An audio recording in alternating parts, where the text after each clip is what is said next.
A billion dreams, one elusive goal.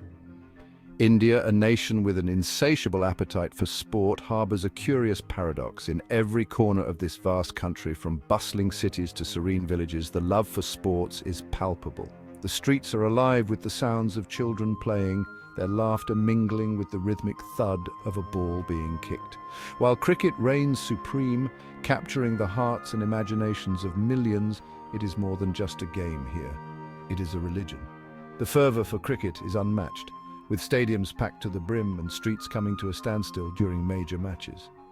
The nation unites in its love for the sport, celebrating every victory with unparalleled enthusiasm. Football, the world's most popular sport, remains a distant dream on the international stage. Despite the global appeal of football, in India it struggles to find its footing. The empty fields and the quiet streets during international football matches tell a story of unfulfilled potential and dreams deferred.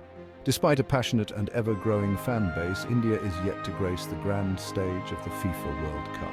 The local matches, though filled with enthusiasm and spirit, are a stark contrast to the grandeur of international tournaments.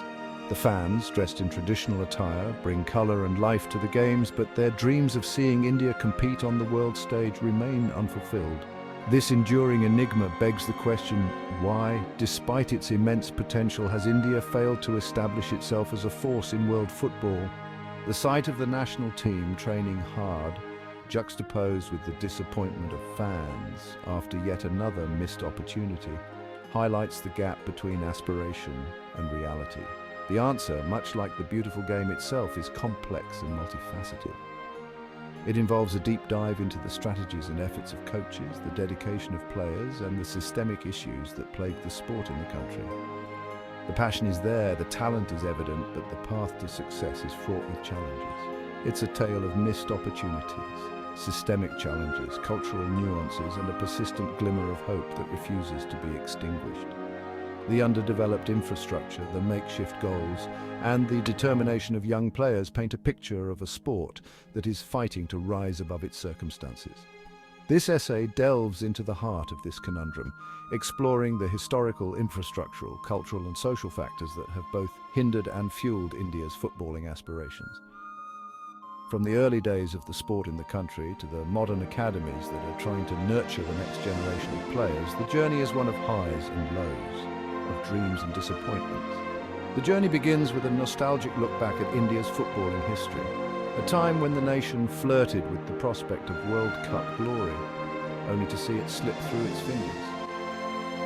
The vintage photos and old newspaper clippings serve as a reminder of what once was and what could have been, setting the stage for a deeper exploration of the present and future of Indian football. The ghost of 1950, a missed World Cup calling. The year was 1950.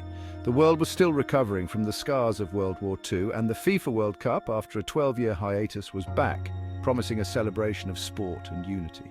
Nations from across the globe were eager to showcase their talent and bring joy to their people through the beautiful game. India, newly independent and eager to make its mark on the world stage, received an invitation to participate. This was more than just a sporting event. It was a chance for the nation to announce its presence on the global stage, to show that it could compete with the best. It was a golden opportunity, a chance to etch its name in footballing folklore. The excitement was palpable and the players were ready to give their all for the country.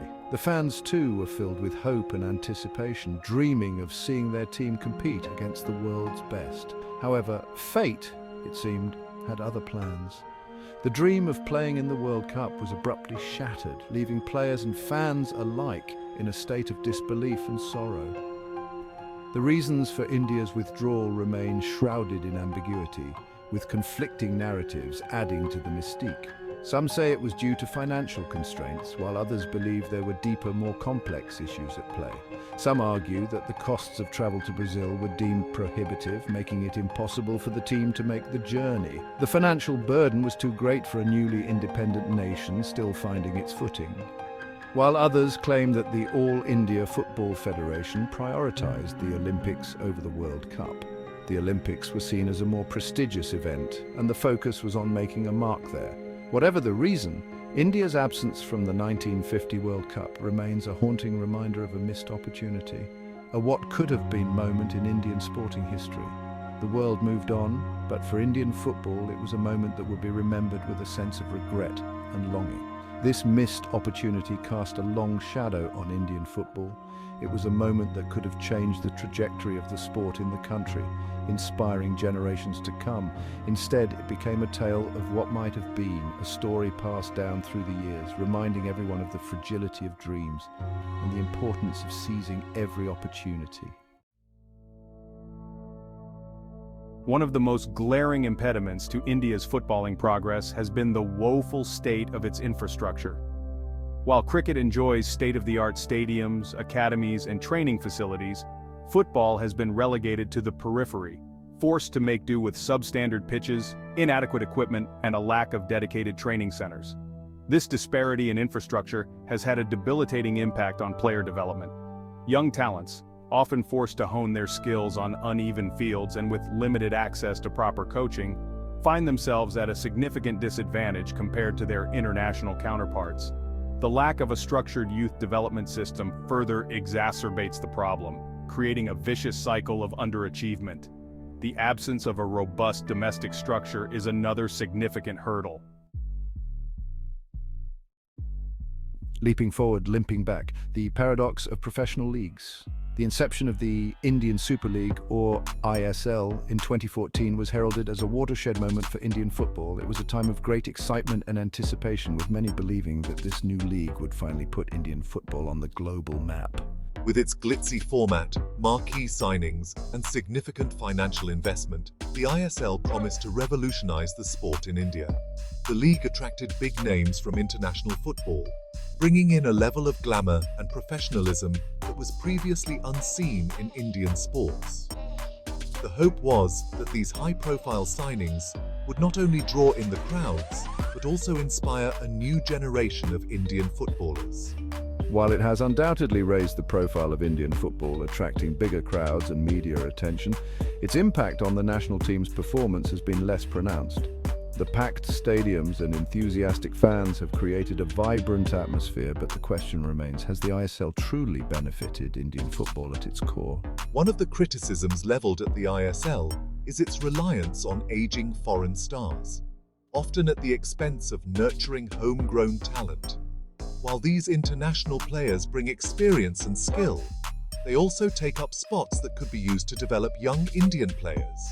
This reliance on foreign talent has sparked a debate about the long-term sustainability of the league and its true impact on the growth of Indian football. The league's structure, with its short season and limited number of teams, has also been deemed inadequate in providing consistent playing time and development opportunities for Indian players. The short duration of the league means that players have fewer opportunities to hone their skills and gain match experience. Additionally, the limited number of teams restricts the pool of talent that can be developed, further hampering the growth of Indian football. The I-League, India's traditional club competition, while providing a platform for local talent, has struggled to compete with the financial might and glamour of the ISL. Despite its longer season and focus on developing Indian players, the I-League has been overshadowed by the glitz and glamour of the ISL. This has led to a fragmented football ecosystem in India, where the two leagues operate in parallel but with vastly different levels of attention and investment. For Indian football to truly progress, there needs to be a balance between the commercial success of the ISL and the developmental focus of the I-League. Grassroots programs and youth academies must be prioritized to ensure a steady pipeline of talent. By investing in the future and creating opportunities for young players to develop, Indian football can hope to achieve sustained success on the international stage. Ultimately, the goal should be to create a cohesive football ecosystem that nurtures talent at all levels, from grassroots to professional leagues. Only then can Indian football hope to overcome the paradox it currently faces and achieve its true potential. Cricket's colossal shadow, a cultural dilemma. Beyond the infrastructural and administrative hurdles, Indian football also grapples with a deeply entrenched cultural obstacle, the overwhelming dominance of cricket. Cricket, often dubbed as a religion in India, enjoys unparalleled popularity, media coverage, and financial muscle. This cricket-centric ecosystem has inadvertently relegated football to the status of a poor cousin, starving it of the attention, resources, and national psyche required to flourish. For many young athletes in India, choosing cricket over football is not merely a sporting decision, but a pragmatic one.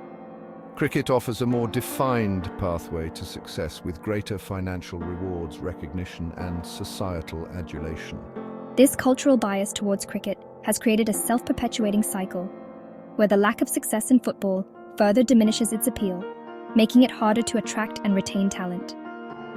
Breaking this deeply ingrained cultural hegemony is perhaps the most daunting challenge facing Indian football.